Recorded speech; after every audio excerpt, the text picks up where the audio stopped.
Halo semuanya, perkenalkan nama saya Ariel George Kenang, saya dari kelas MIPA 4. Saya akan menjelaskan beberapa ancaman, salah satunya ancaman di bidang ekonomi. Semua negara pasti pernah mengalami ancaman-ancaman tersebut, salah satunya ancaman di bidang ekonomi. Indonesia juga pernah mengalami krisis ekonomi tahun 1998 dan terulang kembali. Krisis ekonomi tersebut tahun 2020 diakibatkan pandemi COVID-19.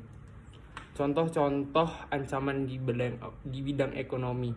Contohnya angka pengangguran yang tinggi, di mana orang-orang yang belum berpenghasilan dan belum bisa memenuhi kebutuhan kehidupannya sehari-hari. Yang kedua, meningkatnya angka kemiskinan. Angka kemiskinan bukan hanya kita temukan di desa saja, tetapi di kota juga kita dapat menemukan orang-orang yang masih mengalami kemiskinan. Yang ketiga, korupsi, di mana korupsi ini dilakukan oleh orang-orang yang tidak bertanggung jawab. 4. Sumber daya alam yang jatuh di pasar. Indonesia juga memiliki beberapa sumber daya alam, salah satunya minyak bumi, di mana minyak bumi diekspor harganya sudah turun. Yang kelima, ekspor lebih kecil dibandingkan impor, di mana Indonesia sering membeli barang-barang dari luar negeri ketimbang menjual barang-barang ke luar negeri.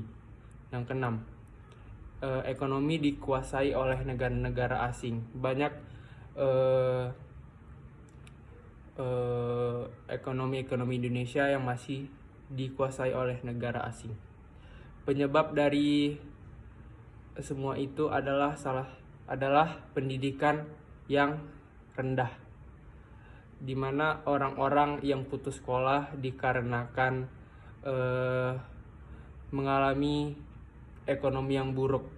Jadi di mana Indonesia harus membuat beasiswa bagi orang-orang yang tak mampu.